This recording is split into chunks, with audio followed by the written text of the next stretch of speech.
உங்கள் வீட்டின் முன் தினமும் காகம் கரைகிறதா? காகங்கள் 3 வகையாக உள்ளது. அதில் முதலாவதாக உடல் முழுவதும் கருப்பாகவும் தலை கழுத்து பகுதி மட்டும் சாம்பல் நிறமாக கொண்ட மணிக்காக்கை. இரண்டாவது உடல் முழுவதும் முழு கருமை நிறம் கொண்ட அண்டம் காக்கை. மூன்றாவதாக அரிதாக தென்படக்கூடிய வெள்ளை நிறக்காக்கை. இந்த பதிவில் காகம் உங்களுக்கு உணர்த்தக்கூடிய சில சகனங்கள் என்ன என்று தெரிந்து கொள்ளுங்கள். ஜோதிடத்தின்படி கர்ம காரகன் என அழைக்கப்படக்கூடிய சனி பகவானின் வாகனமாக காகம் உள்ளது. அதை பித்திருக்கள் என்னும் முன்னோர்களின் வடிவமாகவும் வணங்கி வருகிறார்கள். அவர்கள் காகங்களாக வலம் வந்து கொண்டிருக்கிறார்கள் என்று இப்போதும் நம்பப்படுகிறது.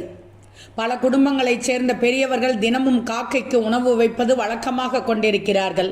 தினமும் உணவை வைக்காத நபர்களாக இருந்தாலும் அமாவாசை தினத்தில் தங்களுடைய முன்னோர்களை வழிபட்டு முன்னோர்களின் வடிவமாக நம்பக்கூடிய காக்கைக்கு உணவு வைப்பது இன்றும் பலர் கடைபிடித்து வருகிறார்கள்.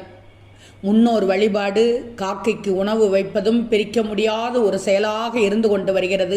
உடல் முழுவதும் மிகவும் கருப்பு நிறம் கொண்ட காக்கை வீட்டின் அருகில் அல்லது வீட்டின் மீது அமர்ந்து கரைகிறது என்றால் அது தீய சகனத்தை உணர்த்தக்கூடியதாக எடுத்துக்கொள்ளலாம். இந்த நேரத்தில் நீங்கள் எந்த ஒரு செயலுக்காக வீட்டை விட்டு கிளம்புவதாக இருந்தாலும் வீட்டில் தீபம் ஏற்றி வழிபாடு செய்துவிட்டு செல்வது நல்லது.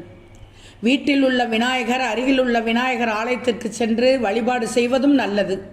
உங்களில் பலர் தலை மீது காகம் தாக்க வருவதை பார்த்திருப்பீர்கள். அதுதான் இட்ட முட்டையை அல்லது குஞ்சுகளை பாதுகாப்புக்காக அப்படி நடந்து கொள்கிறது என கூறினாலும் பல நேரங்களில் சம்பந்தமே இல்லாமல் அப்படி தாக்க வருவது உண்டு. இது வரக்கூடிய தீய சகுனத்தை அல்லது ஆபத்தை உணர்த்தக்கூடியதாக அமைகிறது. வெள்ளை நிற காகத்தை காண்பது வீட்டின் அல்லது எதிர்ச்சியாக உள்ள வெள்ளை நிற காகத்தை காண்பது கூட தீய சகனத்தின் குறிப்பு தான். சில நேரங்களில் மணிக்காகம் என்னும் சாதாரணமாக பார்க்கக்கூடிய காகங்கள் உங்களுடைய வீட்டின் முன் அமர்ந்து தொடர்ந்து கரைவதை பார்த்திருப்பீர்கள். இது உங்களுக்கு நல்ல செய்தியை நல்ல சகனத்தை உணர்த்தக்கூடியதாக எடுத்துக்கொள்ளலாம். இந்த மணிக்காகம் அடிக்கடி உங்கள் வீட்டு முன் கரைவதை நீங்கள் கண்டால் உங்களுக்கு வீடு மனையோகம் உண்டாக போகிறது என எடுத்துக்கொள்ளுங்கள். அதேபோல் உங்கள் வீட்டிற்கு விருந்தினர்களின் வருகை ஏற்பட வாய்ப்புள்ளது. வீட்டில் நேர்மறையான ஆற்றல்கள் அதிகரிக்கும் என்று சாஸ்திரங்கள் கூறுகிறது.